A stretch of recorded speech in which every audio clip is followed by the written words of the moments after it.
Thank you, Madam Deputy President. Earlier this month there was a fire up at Garara in the northwest of the state, in between Boomai and Moree. I'm told the fire broke out during harvesting, as they all too often do, and it quickly spread through the crop towards some nearby timber on the edge of the town. Thankfully, standing in its way were vehicles from the local RFS, 2 tractors with tow-behind graders, a crop duster that was used for water bombing, and importantly 15 farm utes towing a variety of water trailers.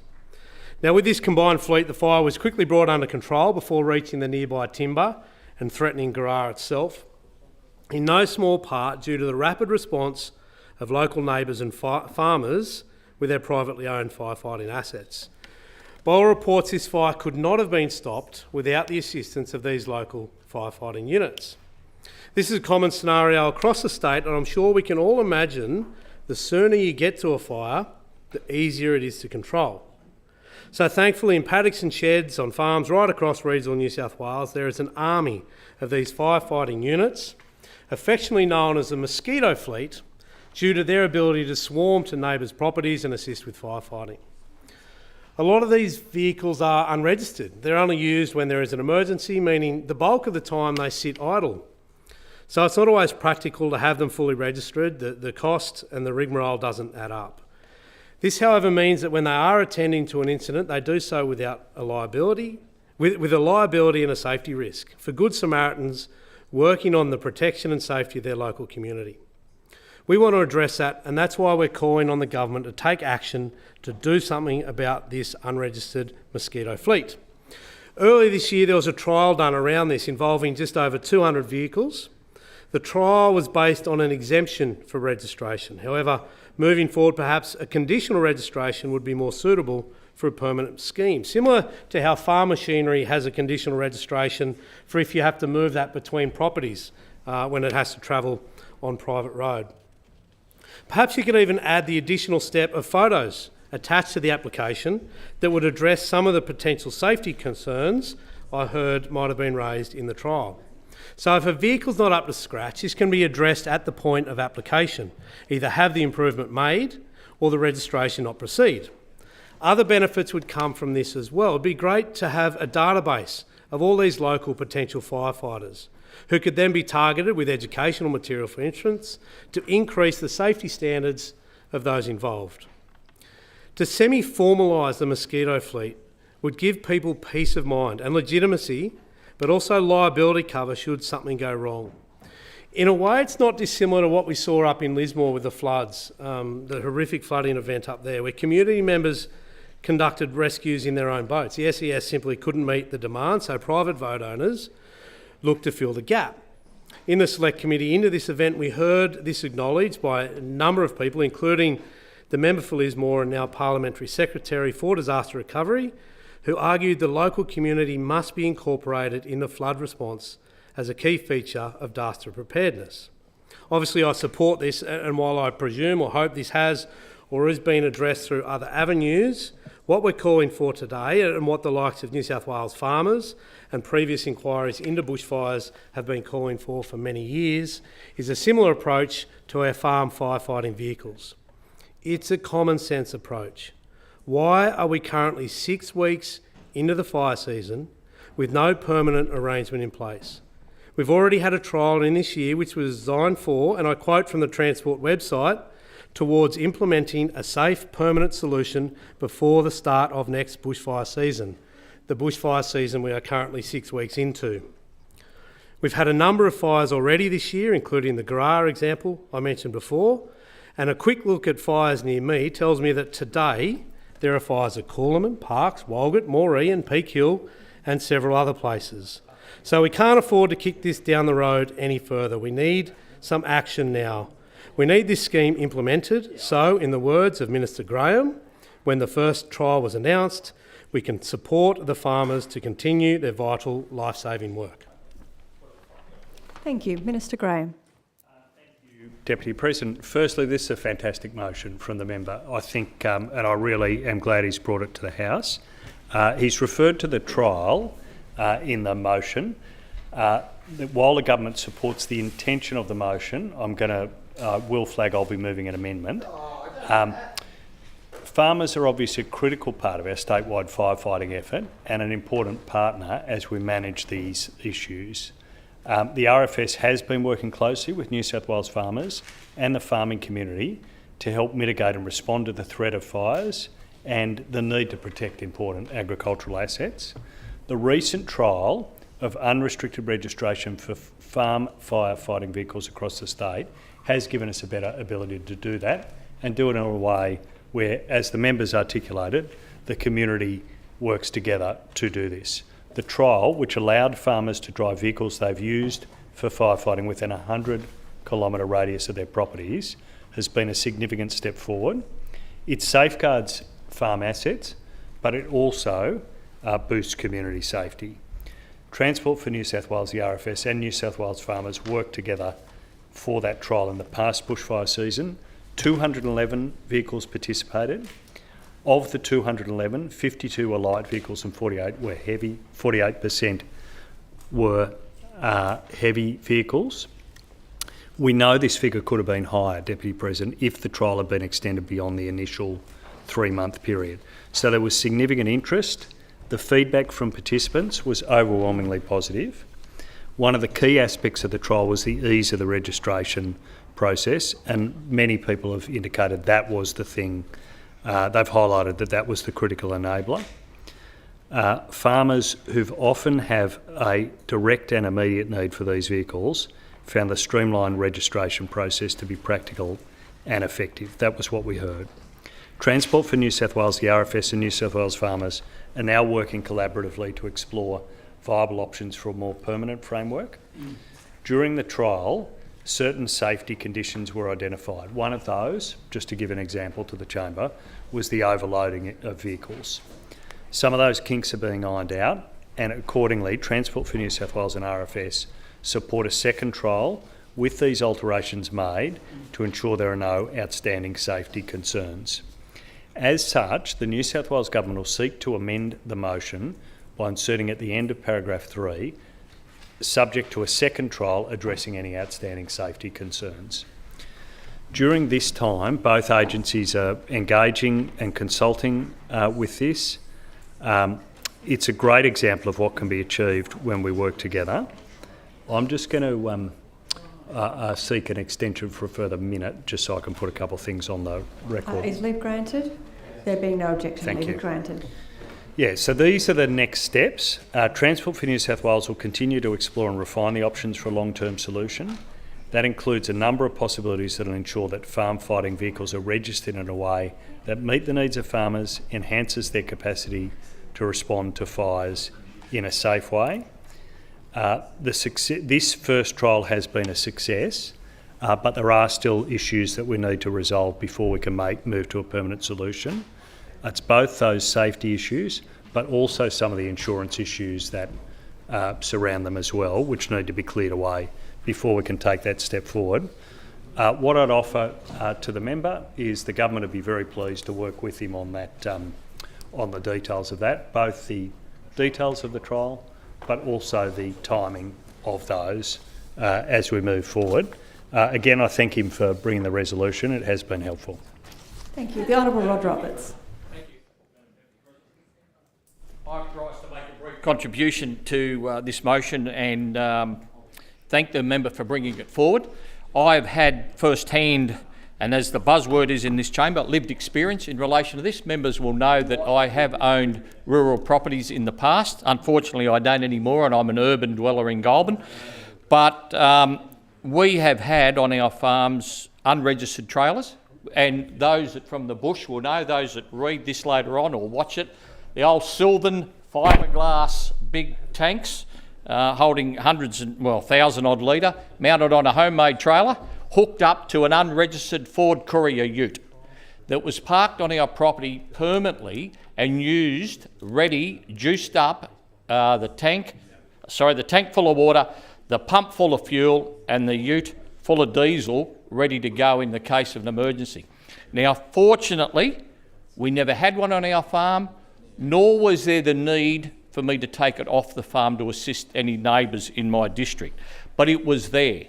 Now, there is no way I was going to pay an exorbitant registration fee for a trailer that hopefully would never go off the property, and also for that particular vehicle that towed that trailer. So the exemption process and the conditional registration that we're talking about is a good thing. And I was heartened to hear the Minister's response, or part of it, in that his commitment to this process. But I'm concerned about why we need another trial. You haven't stood up here today and said that there is recorded breaches or abuse of the process. You haven't come forward and said the cops have arrested, or not arrested, but have issued infringement notices to 100 farmers who have just abused the system. There's no evidence of any of that sort of stuff. So I can't see the need for another trial. This is extremely important. We know that the bushfire season is upon us. We've had time, you've had plenty of time to get this organised, and you need to understand the seriousness and the need for this for people that live in rural areas. Mate, we can't ring 000 and hope the fire brigade turns up in the next 5 or 10 minutes. It just doesn't exist, right? And RFS, as we know, is all manned by volunteers such as ourselves. So the easiest way to do it is to have stuff on farm. It's quick, it's fast, it's reliable, and we need to do what we can to support farmers in that regard. Thank you. Ms Surkinson. I rise to support the motion, but also with the government's sensible amendment. Like other members, I'm a rural property person and actually have a lot of experience with conditional registration, because the system is, if you have a bunch of vehicles that are not normally road vehicles, you apply and you get conditional registration. This system of conditional registration is a self-declaration process. It's really important that we have that process right, that it's fine-tuned and that it's safe and reliable and consistent across the board. That's the reality of the conditional registration system. I have a bunch. You can borrow my 7210 whenever you want, Scott, if you're big enough to drive it. Sorry, Mr.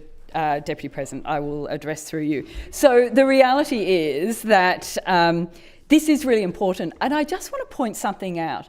And this is not about fire, and it's not about fire vehicles. This is about what we do in emergencies. And this is about what we do when we don't have compliant gear or there are safety concerns.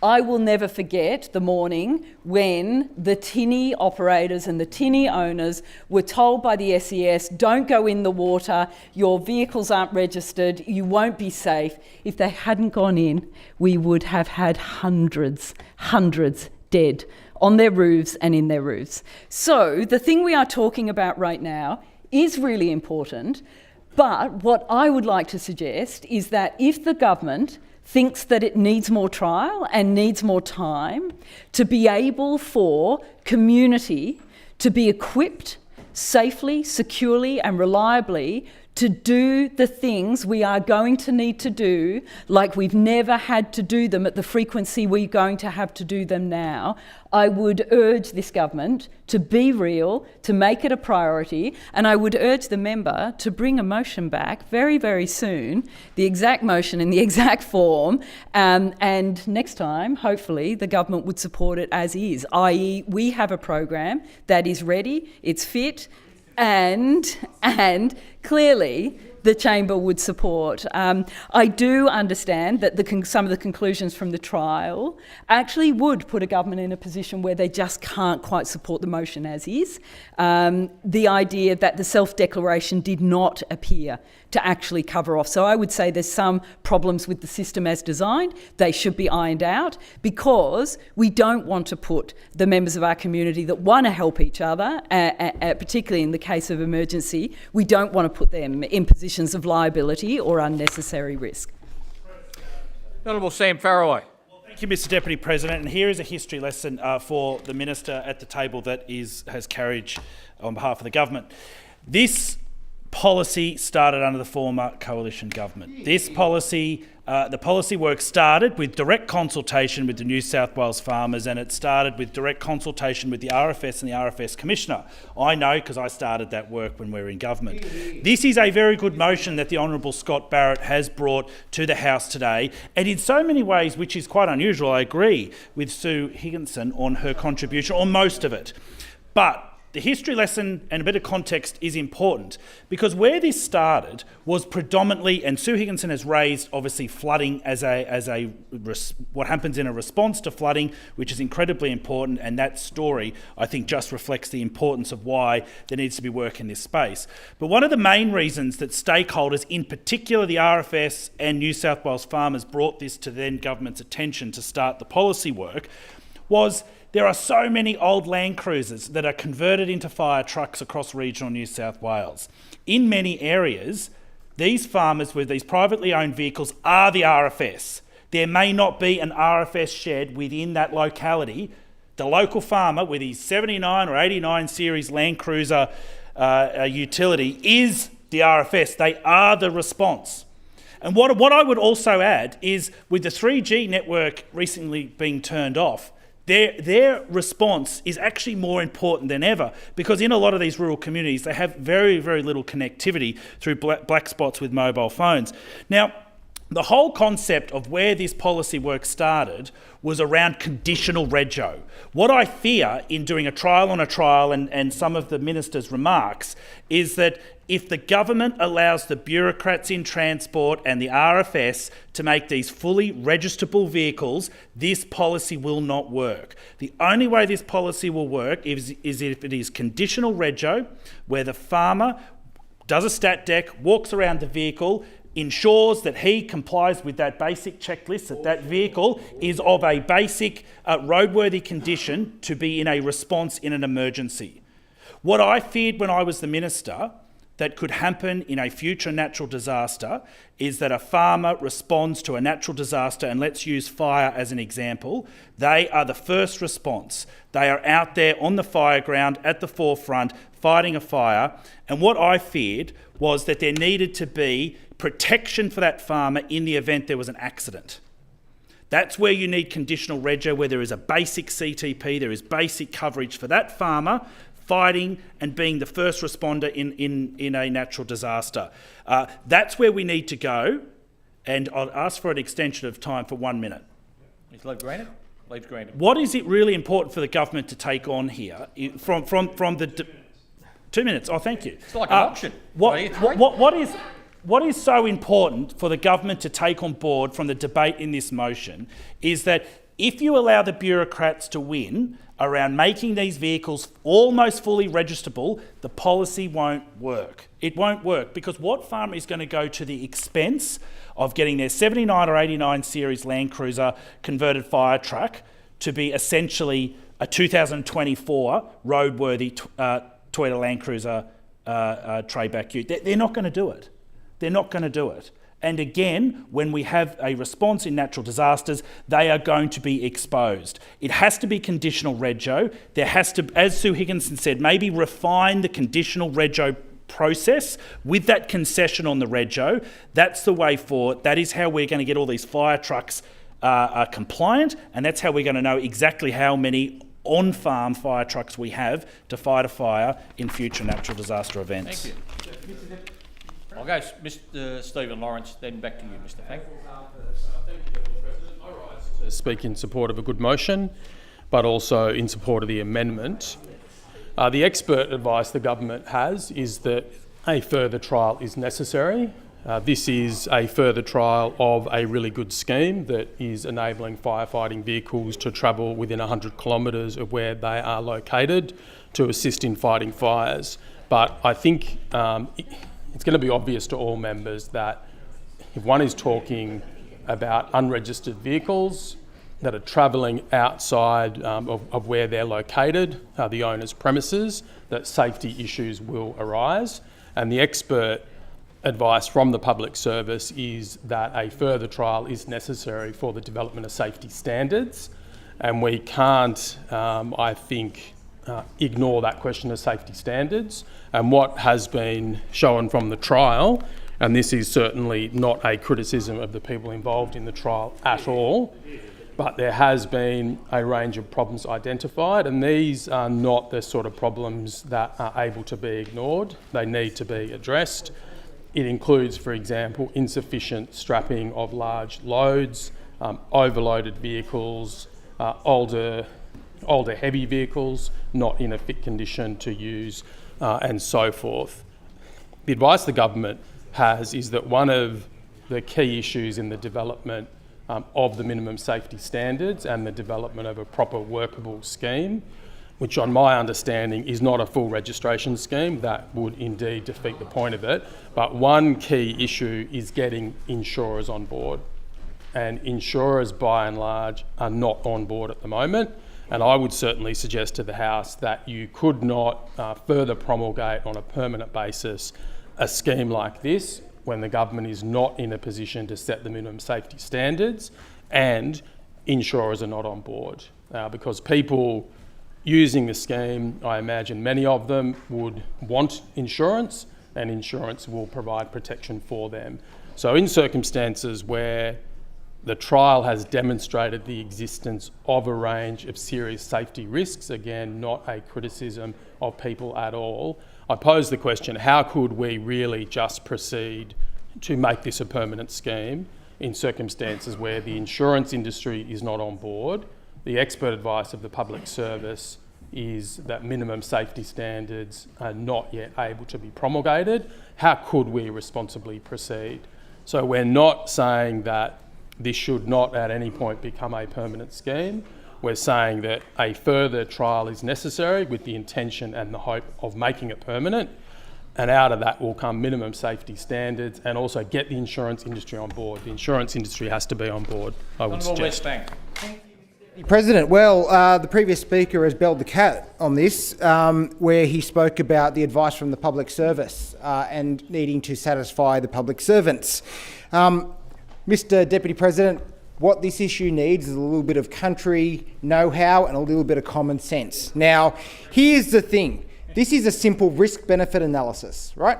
Mr. Deputy President, we've got a vehicle that is fitted out for firefighting and there's a fire. The question is whether we leave that vehicle where it is because it's not registered, or we may give it a temporary conditional registration in order to move it to where there's a fire and we put it out. Now, the question was posed by the previous speaker, how do we get insurance companies on board? You know, they're going to be risk adverse, and clearly that's another,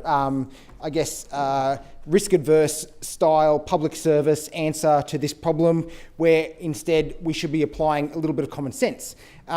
Ultimately, if the fire goes unchecked, it's probably going to do more damage than anything risk that might occur when you're moving a vehicle less than 100 kilometres in order to put the fire out. So I would think that on the risk-benefit analysis side, it will always fall on the side of let's get this done.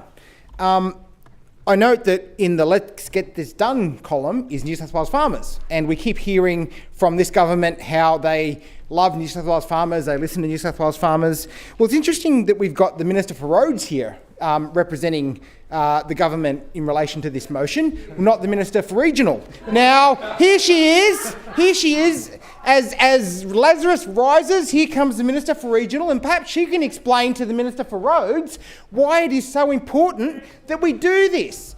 Because ultimately, here's the road mouthpiece bureaucrat at the table telling us that, you know, this is all the things that we can't be doing, whereas hopefully the Minister for Regional is going to go, well, you know what, common sense tells us that if we've got a truck that can put out a fire, but it's not registered, let's get it to the place that there is a fire so we can put it out. So, Minister, I'm hoping for a little bit of common sense from you and your department, because we're clearly not getting it from this one.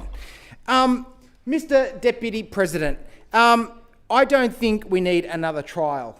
God knows this government has trialled us out. They've trialled everything, they've reviewed everything.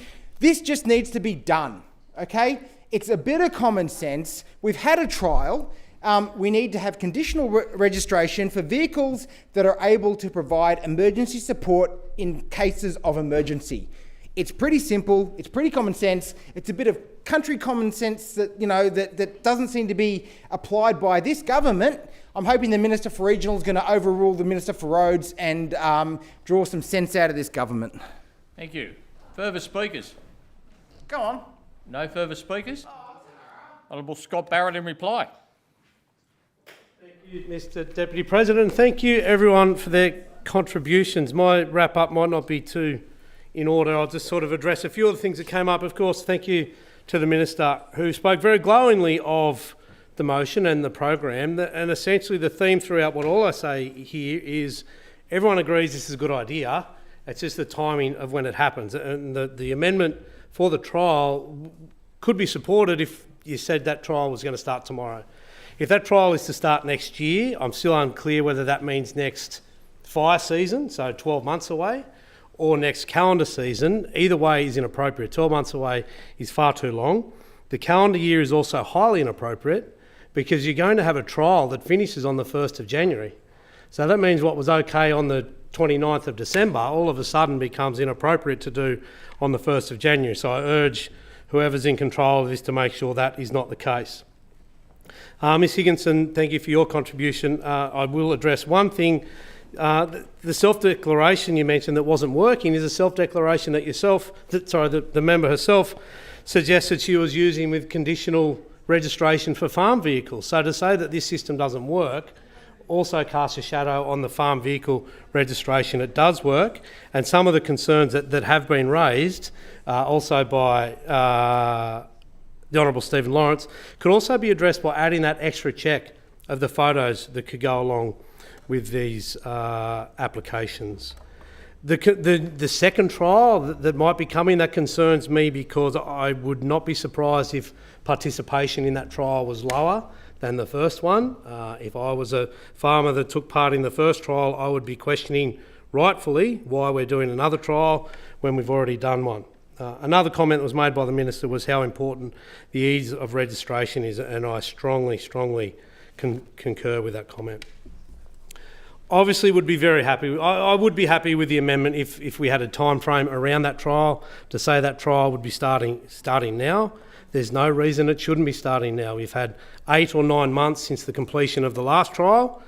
It feels a little bit like nothing's been done on that trial since that time. So I don't see why a bit of a concerted effort couldn't be made to have a look at the results of that trial. If you want to put a new trial in place, that's fine. Let's start it now. Some of the comments around, and others with more knowledge than me will look into this. Perhaps some of the liability questions could be looked in around the Good Samaritan section of the Civil Liabilities Act. That could be something that could come into play later on, but the longer we wait on this should be already in place. More time we wait for this to be implemented means more country will be burnt, which is, of course, far from the ideal scenario. Thank you very much for everyone's contribution. Thank you. Right, the Honourable Scott Barrett has moved private member's business item number 1527, to which Minister Graham has moved an amendment. So we'll do with the amendment first. All those in favour say aye. Aye. To the contrary, no. I think the noes have it. Division required. Ring the bells.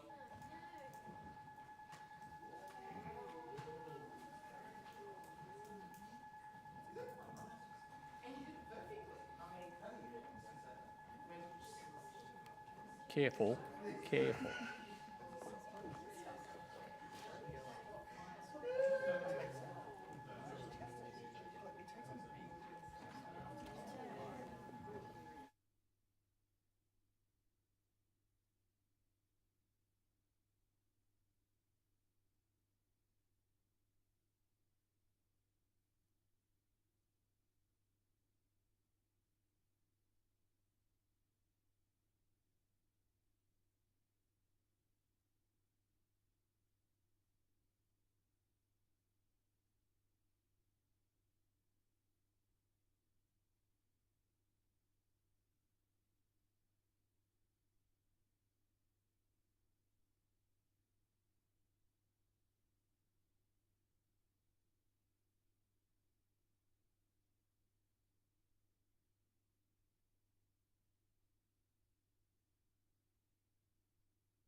Lock the doors.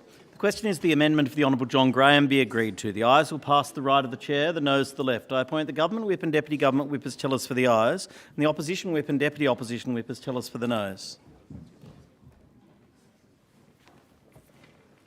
Thank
you.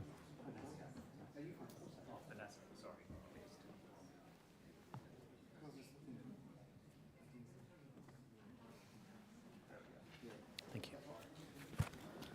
Order. There being 18 ayes and 16 noes, the question is resolved in the affirmative. Unlock the doors. The question is now that the motion of the Honourable Scott Barrett as amended be agreed to. All those of that opinion please say aye. To the contrary, no. I think the ayes have it. The ayes have it.